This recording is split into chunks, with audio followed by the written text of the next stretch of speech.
Ja, hallo liebe Leute, hier sind mal wieder die Matrixer mit Shiva und Jonathan.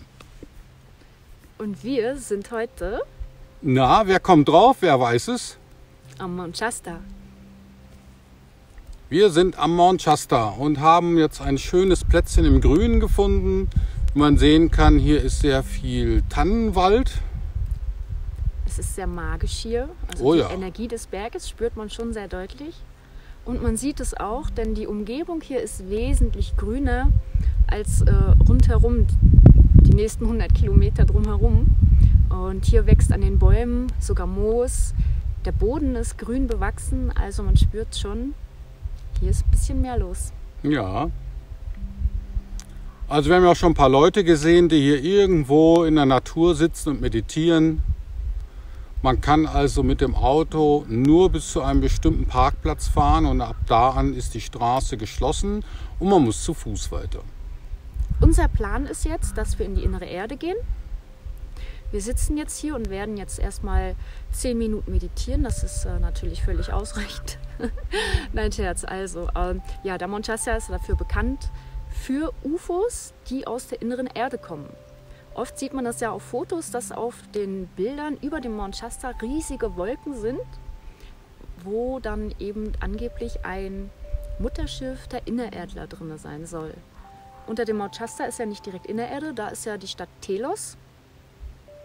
Und Also zumindest ist das eine Theorie, ob das jetzt wirklich so stimmt, wissen wir nicht, ne?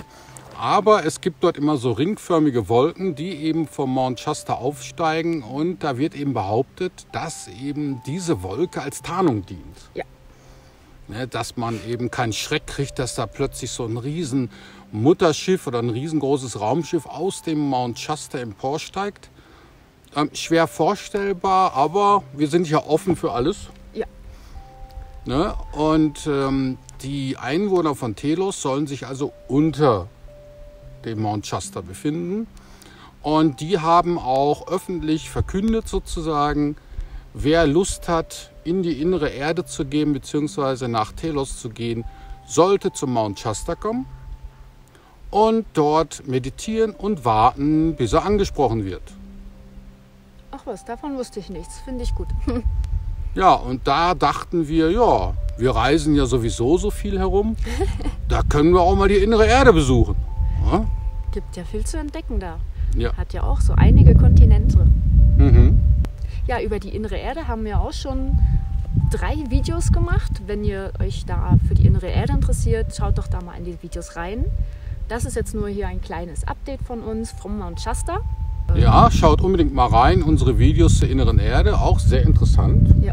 Auch das Interview mit der Charula Dux, die eben behauptet, sie wäre eine Prinzessin von Telos und erzählt dann darüber, wie die dort unten leben, was es dort unten so für Transportmittel gibt, wie viele dort leben, geschichtliche Zusammenhänge und sie erzählt natürlich auch besonders wichtig, dass sie gern Pizza mag. Also ich spüre die Energie des Berges hier schon sehr deutlich. Also mir vibriert alles hier. Mein ganzer Körper. Ja, also man merkt die Energie hier schon sehr stark. Ja, der Mount Shasta ist eigentlich so Kaliforniens Hotspot für spirituelle Menschen. Genau. Da kommen also sehr viele hier hin und machen Workshops, tanzen, machen Rituale, meditieren. Retreats werden hier sehr gern gemacht, stimmt. Also hier ist schon was los, ne? Wer also von euch spirituell drauf ist, der ist am Mount Shasta gut aufgehoben. Hier gibt es mehrere Plätze, wo man hin kann. Man kann nach Weed fahren. Ja, es wird genauso geschrieben, wie man so das kennt von Weed, ne? Und spannenderweise wissen wir jetzt, dass Weed in Kalifornien legal ist. Also man kann theoretisch Weed in Weed kaufen. Ja, das geht. Ihr könnt Weed in Weed kaufen. Ja. Also von Weed aus kommt man ziemlich nah an den Mount Shasta heran, aber man kann auch andere Wege fahren, oder? Also es gibt nur eine Straße zum Mount Shasta hoch. Also Aha, man muss okay. schon in den Ort Mount Shasta fahren. Das kann man entweder von Weed oben aus dem Norden tun oder von Redding unten aus dem Süden. kommt dann in den Ort Mount Shasta und da führt dann eine Seitenstraße hoch zum Mount Shasta. Also mehr Wege gibt es gar nicht zum Shasti. Ah, okay. Ja, die Stadt Mount Shasta gibt es ja auch, sagtest du, ne? Das ist ein kleineres Örtchen, genau. Da gibt es aber auch Weed. Ja, der Mount Shasta ist ungefähr 4.325 Meter hoch. Nur wen es interessiert, das ist ungefähr die Hälfte vom Mount Everest.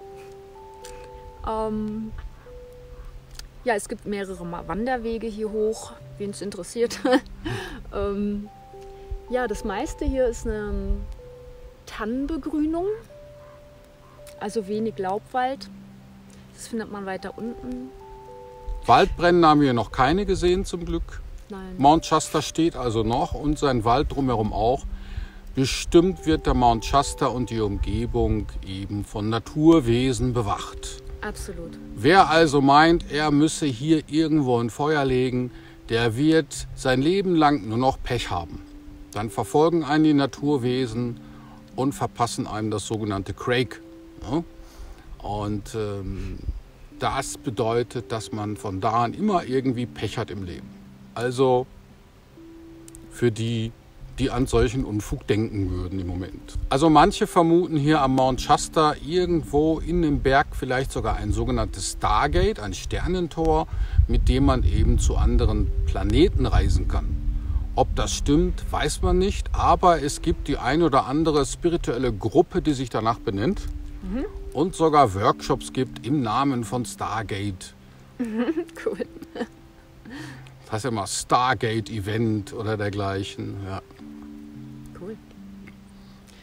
Ja, in jedem Fall ist der Mount Shasta aber ein Kraftplatz mit seinen starken, enormen Energien, die man so in sich aufnehmen kann, um sich von seinen alten, festgefahrenen Energien zu befreien.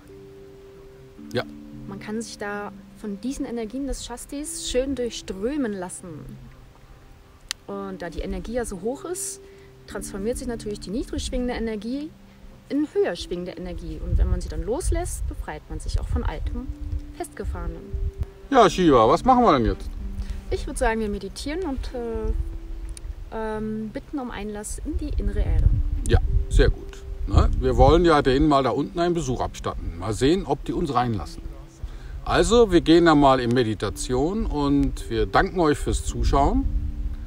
Und bis zum nächsten Video oder bis zum nächsten Livestream am Sonntag 20 Uhr. Macht's gut! Ciao!